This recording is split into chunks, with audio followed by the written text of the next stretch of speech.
So I woke up this morning and as usual, I head to the toilet and I made myself a nice little masterpiece. It was probably not the ideal situation. It was a little soft, a little messy, a little watery. And I'm just looking at Liv smile right now because we're going to talk about poop today. And to do this, we brought in Sean Heisen, The resident poop expert, of course. a resident poop expert. And we have two resident poop experts here at On It. Mhm. And we have Liv Langdon, which this is the funniest thing because when you have a beautiful woman around you, you never think you're going to talk about shit. But Liv happens to know a lot about it for some strange reason. It's weird. I do it too. It's crazy. Admittedly, my boyfriend will be shocked. Really? So there's all different types of shit. And unless, I mean, am I the only one that really like takes a look afterwards? Because I always take a peek before I make the flush. I take a peek to check to see what I've made. No, that's completely normal. Especially, I mean, being so heavily into nutrition and food, I look at my poop. It's a window to my health. So What a shitty window. That's Ching. disgusting. I'm afraid to continue on. look most of the time. No, it is actually. It's really. I mean, you don't need to obsess over looking at your poop, but it is really good to kind of keep some checks on it every now and then. You can tell from how you feel when it's releasing what it's probably going to end up looking like. But if you can kind of gauge the size, color, how it's releasing, those will be an all-tale sign of probably what's going on inside of yourself. Now, I want to start with one of the worst situations ever because I don't know about you guys, but I've gone pretty hard in my day. I've gone out, gotten totally wasted, drank everything I could, and then I topped the night off with some really crappy fast food from like Whataburger or something. And then the next day, you get some kind of painful mixture. You know, you get kind of like a stabbing sensation in your lower abdomen, and it's just like really quick and just hits you like a ton of bricks. And then it's just this disgusting release. So, let's talk about alcohol because I have a feeling that has a lot to do with it. And I don't know anything. I didn't do any research about this. I'm expecting you guys to give me all the answers. So, what is happening there in regards to alcohol, especially? Liv? Well, so there's really alcohol can do one of two things. Actually, it can make you constipated or it can be a diuretic. So every single person's going to respond differently, and that explosiveness that you experience the next morning. Somebody's honking the horn on this podcast. They're like, alarms. Stop. But that could be actually a result of your fast food consumption. Mm-hmm. More so than the alcohol itself. Because alcohol is dehydrating you, that could be potentially what's going on. But I think more so because of the high trans fats and the fats that you're eating, that can actually cause yourself to probably have a little bit of diarrhea, which usually when your stool is a little bit softer and not together, it's a lack of fiber and maybe a malabsorption of fats. Mm-hmm. So what is it? So malabsorption of fats, and I actually did look a little bit. I did read a little bit. I was looking at the Fact Hacker, everything you need to know about your poop article, and yeah, there's some things your body could have some problems absorbing fats, and that can lead to certain styles. Could we call them styles of poops? Shapes, sizes, colors, Expressions of poop. Yeah. So, any comment? Yeah, it actually it can. So, if it's something that's ongoing, that's something you should definitely talk to your doctor about because one, we all have genetic variations that's going to cause our different absorption of fats. So, if there's a problem underlying there, you can check your genetics and actually see how you absorb fats, which is why some people are better apt at leading a ketogenic lifestyle and some people are not. But in terms of actually how you're digesting, just, on a day-to-day basis, your extra virgin olive oils, your avocados, your healthier fats, sometimes that can actually cause your poop to float. So if it's floating, there's not really a consensus on should it sink, should it float. it's somewhere in the middle where it should almost start at a floating and then slowly. Kind of like chicken noodle soup, like the noodles are slightly above the surface, just floating nicely. It should float nicely. But sometimes if it's floating too much and also if it's not together, so your poop should be like on the Bristol chart, should be one form, one long log, essentially. That's the healthiest poop. And if it's not, that could actually show that you're not absorbing fat properly. Okay. And if that's the case ongoing, if it's, once or twice, don't be concerned. Like that could be something that, is just maybe from consuming too much alcohol and fast food. But if it is We're like on a daily basis, we're all different. We are all different.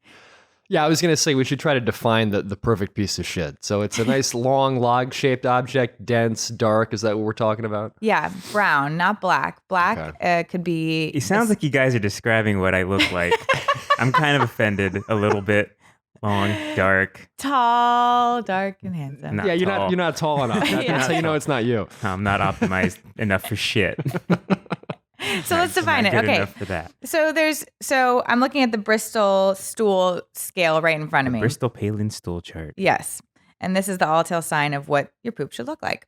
So the first two are either like really hard pellets, which are really difficult to pass, or one big pellet that kind of is like this massive corn on the cob that really is difficult and feels hard. And what might that indicate that you're eating, though? What would cause that?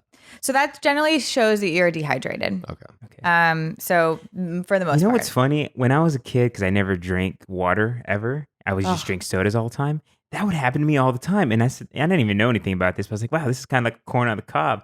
And it hurt like fucking hell to get that thing out. So now I know that doesn't happen anymore. I drink plenty of water. Good. Well, yeah, that indicates the water is the best hydration source and not soda.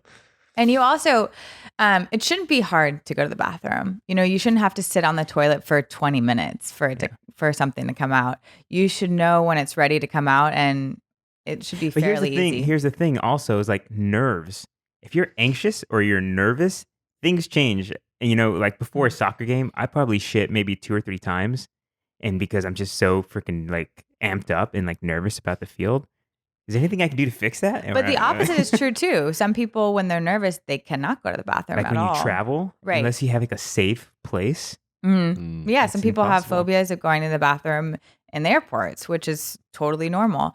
So, I actually feel comfortable there. Well, I feel comfortable in the airport because I'm not alone. Like everybody's facing the same situation that I am.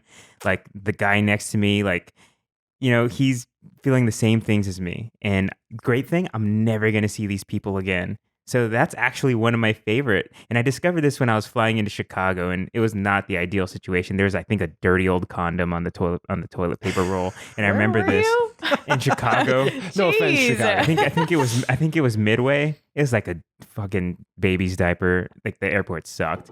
But yeah, and I was like, you know what? This isn't that bad. And because I've been on the road before, touring with a band and stuff like that, and like this is before Buc-ee's and all the great restrooms that there is now today. But like, yeah, not that bad. When you have that group setting and you can all just kind of get through it together. You definitely put some toilet paper down on the seat if there was a seat cover available. It had right? this plastic that automatically covered Those are good. The seat, and then when you leave, it kind of just switches around and refreshes for you. I still don't trust those though. I think you should just squat all the time. You gotta have good muscles. Really? So you do like a pause squat over the bowl then? You just hold public restrooms never touch the toilet seat. Those things are nasty. Really? Yeah, so much bacteria. Well, you put some paper down, or you put the little protector. I mean, that's good, right? I don't know how much that's helping. I think money's probably dirtier. Yeah, I'm sure. Cell phones are probably way dirtier. You know what I just learned is really dirty is actually refilling the same water bottle. So if you're not cleaning, it's actually, it accumulates a ton of bacteria, which I do that. If I have especially a glass bottle that I've drank, I'm not going to go buy $5 glass bottles every single day. So I refill it, but I just learned that it accumulates tons of bacteria. So make sure you use something that's reusable and you can wash. Yeah. Man, we're really thinking about the environment too with that statement. Making sure we're all good. Everything comes to fruition. So, Sean, I want to ask you about your poop today.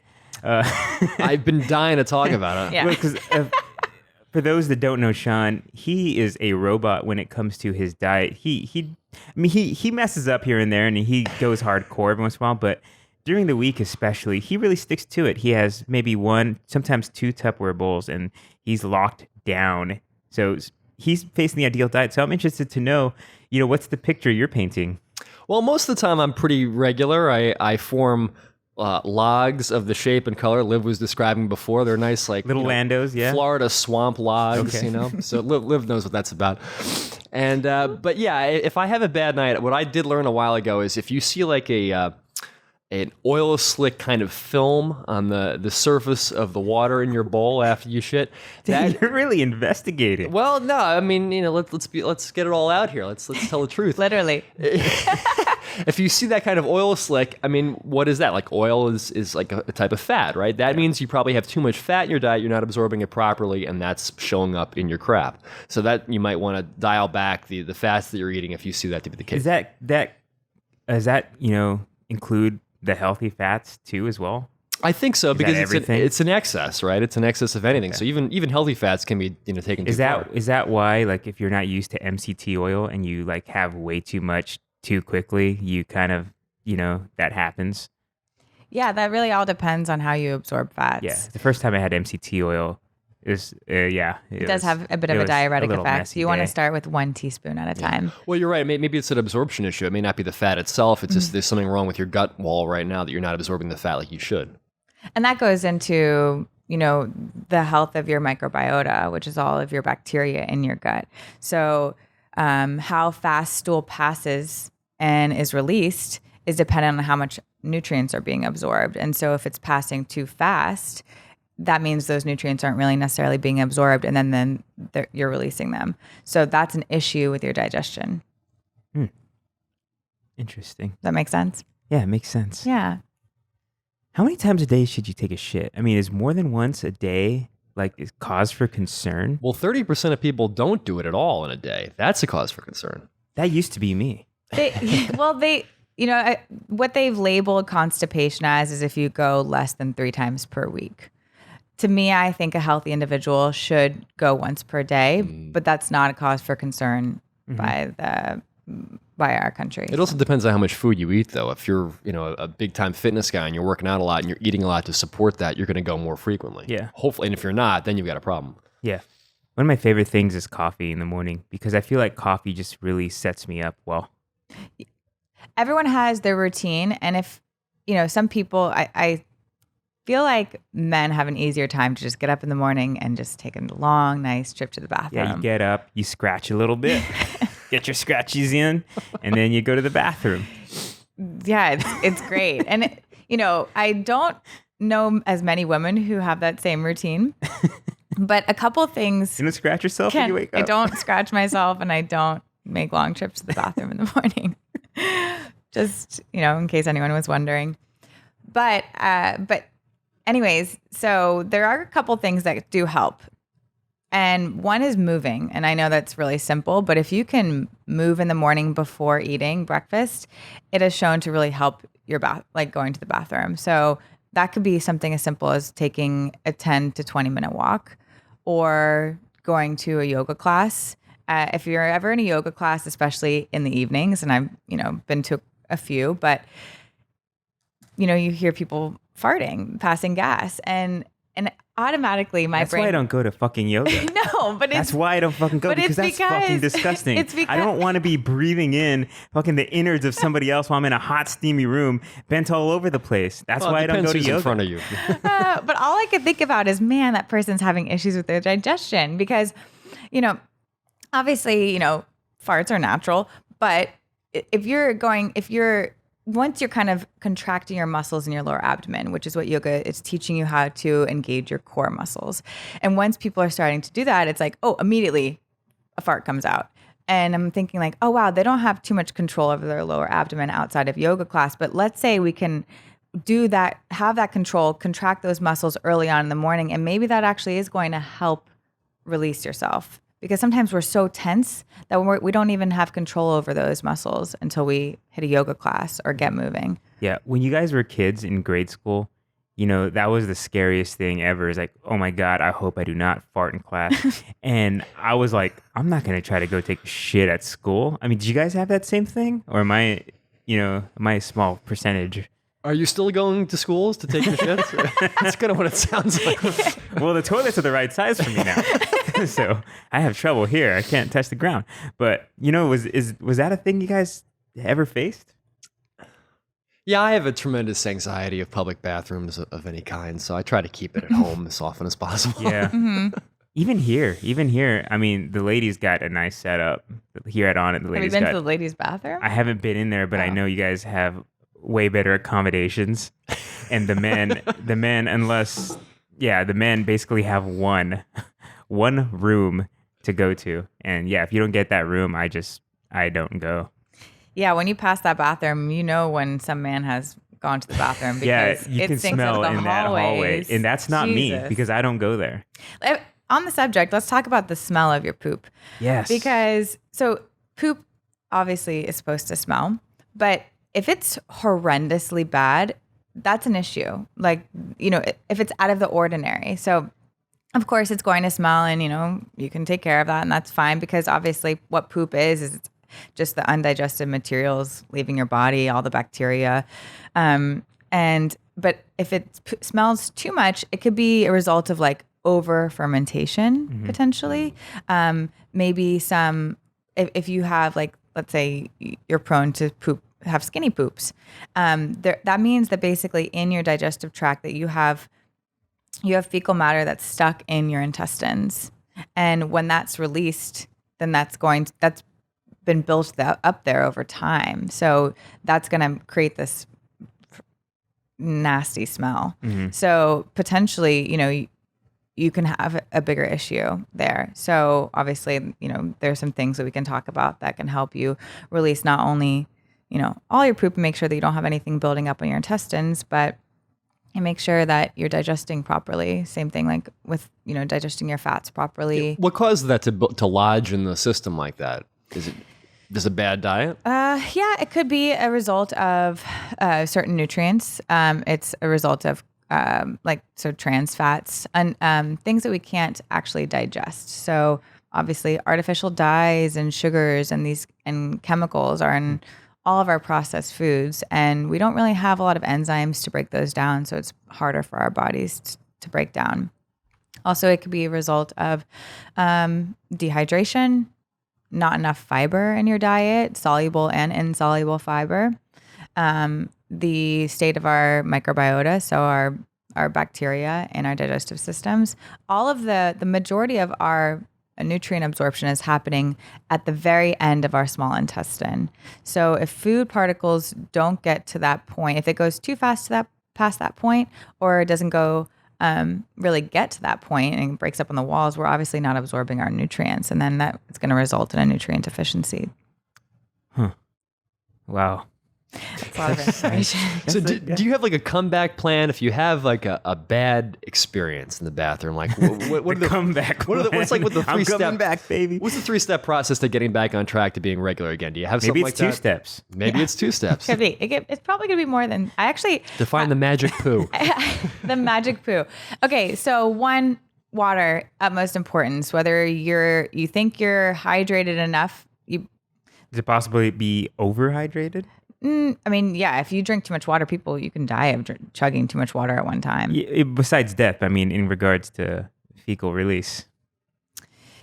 If you chug too much water too fast, that's a problem. Okay. But throughout the day, no, you can't be necessarily overhydrated. A normal amount would be anywhere from a half a gallon to a gallon per day. That's usually the range I would stick to.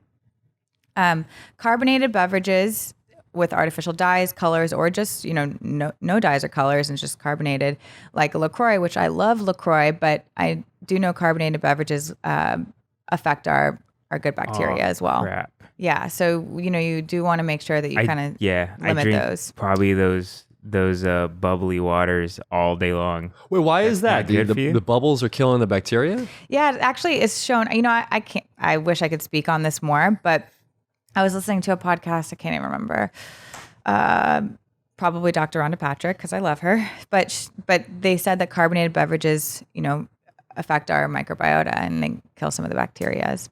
Same thing, obviously, with antibiotics and. I'm gonna have to change that then. Uh-oh. Crap. I keep saying crap.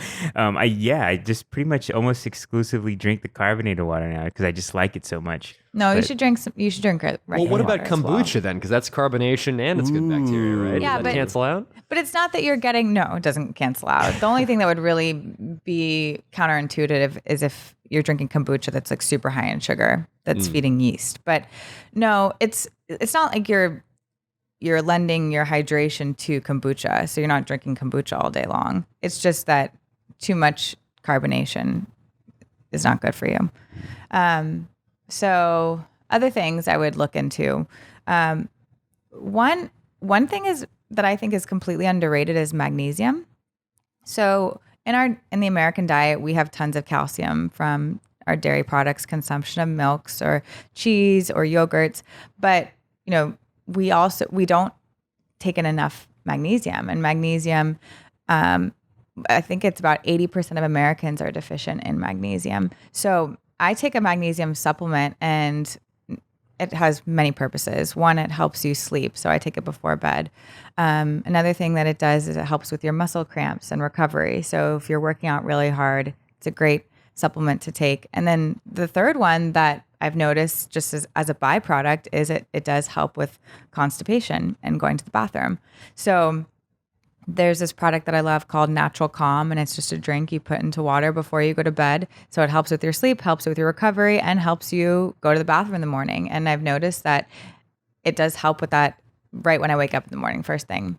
So that's something that you can incorporate into your diet immediately. But other than that, I would really try to stay away from chemical laxatives. So, those things, you're going to rely too heavily on them. Yeah, if you're having to take that, you probably know there's already an underlying issue, and maybe you should correct your diet first. For sure. You should definitely, it's always food over supplements. Like that's my number one rule. And, but there's natural enemas. Like you said, coffee helps you. There's coffee enemas that you can. Prune juice? Prunes have shown to help as well. With your Fig Newton. I wouldn't do Fig Newton. No Fig You Newton. sound so old. Prune juice just sounds like so old. Like really like old It is. That people's was home. grandma's remedy. That Yeah, on Metamucil. tap. That's so funny.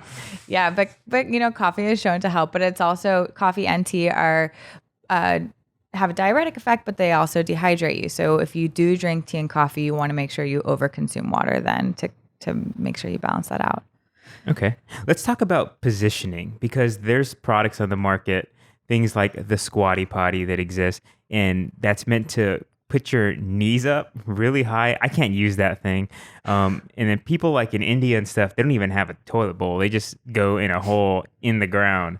So, I mean, are we messing up things with our American classy ways of sitting on porcelain toilet seats?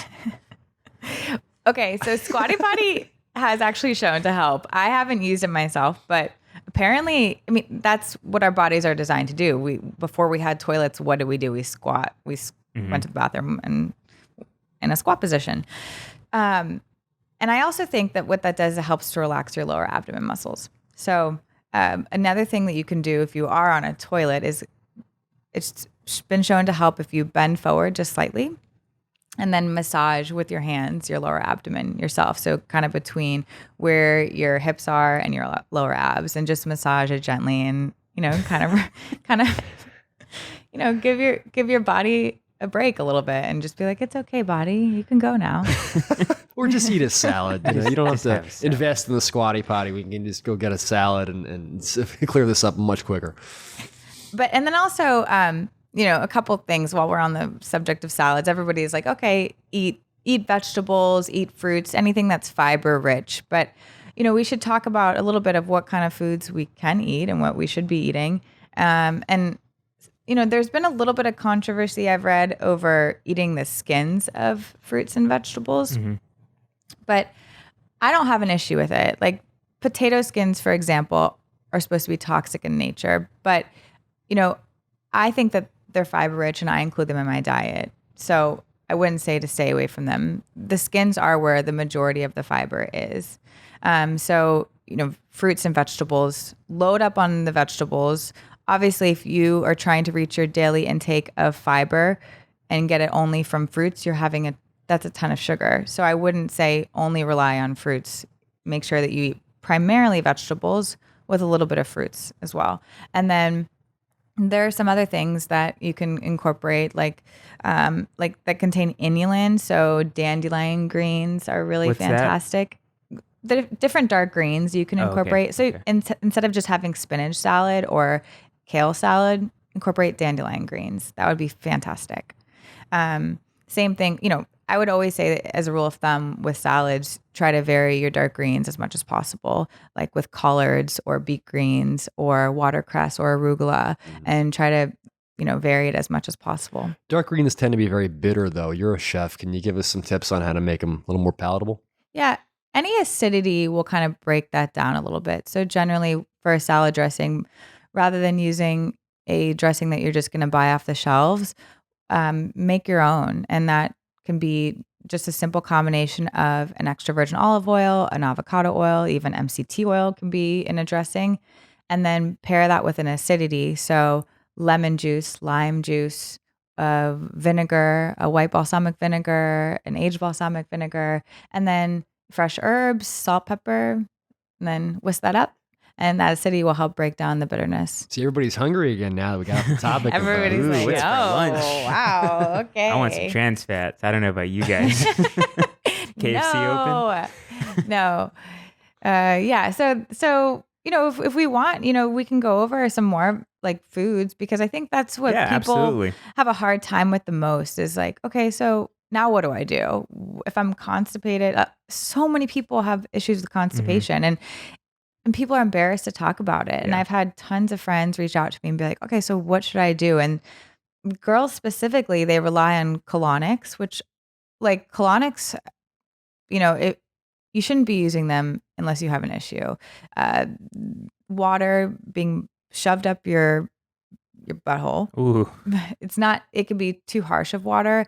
yeah. You're killing the good bacteria as well. And if you're over relying on those, you're never going to build up your own good bacteria. So that's an issue.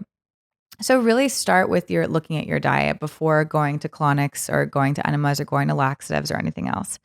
Now, I might be wrong, but isn't there some kind of service that provides some good fecal matter that you transfer into your own self? Yes. And in order to so you're putting somebody else's poo inside you to get the bacteria? I don't think that's in the new Republican healthcare bill. No, fecal transplants are a thing for people who have certain bowel disorders. So you really have to have a compromised. Well, I have the most extreme sympathy for those people. Yeah, no, and you have to be tested for it. I mean, you have to be tested and really need it to be able to actually get a fecal transplant. And then the people who are donating the fecal transplant are tested extremely heavily too. You have those to are our have true heroes. the perfect poop Those to are be American a heroes. donor of fecal transplants. It's crazy. I And want to meet somebody who's a fecal donor. you could make, I mean, it's crazy, but you can wanna make meet a that lot of person. money. People, you make up to like $20,000 for donating Whoa. your poop. It's wild, but you go through. Optimizing your gut could be a profitable experience. I'm in the wrong biz. Well, speaking of health benefits, can we shift around to the front of the body for a second? A lot of UFC fighters a couple years back, they were really into this trend of drinking their own piss. Now we know that that's What a the sterile. fuck? Oh yeah. Lyoto Machida did it. Joe Rogan did it on an episode of his own podcast. They were into drinking Joe Rogan drank his own piss on his podcast. on his own podcast. Yeah, I didn't see that one. just get it down. He threw it right back. Oh my So god. yeah, I mean, wild. the idea is it's a sterile fluid, unlike fecal matter, so that could make you sick, but piss can't necessarily. But are there some benefits, Liv, that you could think of that would be worthwhile with doing that? Of drinking your own pee? Yeah. Oh my god. Oh my God. Okay. This took a total turn that I didn't think. So Well, he's talking about fecal the transplants here. only, It's the same only wavelength. thing that I have never, to be honest, I've never heard of drinking your own urine. And unless you are stuck in a desert, I did see this hack one time, or not a hack. Yeah, Bear Grylls. Yeah, exactly. Yeah. How to create condensation from your own urine to then have water to drink, which to me doesn't make any sense because if you're trapped on a desert, then you're probably not going to have access to, I think it was saran wrap and a cup. Yeah. If you have a cup and But saran you can wrap. drink your piss once. You can drink it once. So once you drink your piss the first time, if you drink it again, according to Bear Grylls, then it becomes poisonous the second time you pee it out. Then you can't have it anymore. Why is that? I have no clue, but that's what Bear had to say. And you always trust a guy named Bear. Obviously. To be honest, I don't have an answer for that. I've never drinking. I've never drank. Well, just to be clear, we're not advocating this. We're just saying it probably won't kill you. And some guys do it for health reasons. It is like an old wives' tale kind of traditional remedy in some cultures. Wow. Have you ever drank in your own urine? No, I haven't. But if I were with Bear Grylls in some isolated place, I might take comfort knowing that it wouldn't kill me. If I was gonna drink anybody's piss, it'd be Sean Heisen because his diet is so on par. You know where my it's gonna piss has be been. great. I hope it's not carbonated. Anyway, I think we've had enough of this. I think we've learned a lot and had a few laughs. But yeah, it's a very serious thing. Everybody should check out what's the name? The Bristol Palin chart. No, I know it's not Bristol Palin. but- It's Bristol Stool. That's how you can remember it. The Bristol stool chart. You can find it online, I'm sure. And it shows you all the different diagrams of shit, which ones you should have, which ones you shouldn't, which ones are cause for alarm. So check it out. And so that's it. Mm-hmm. Start with food first. Start with food first. All right. Thanks, guys. Appreciate it. Thanks, Orlando.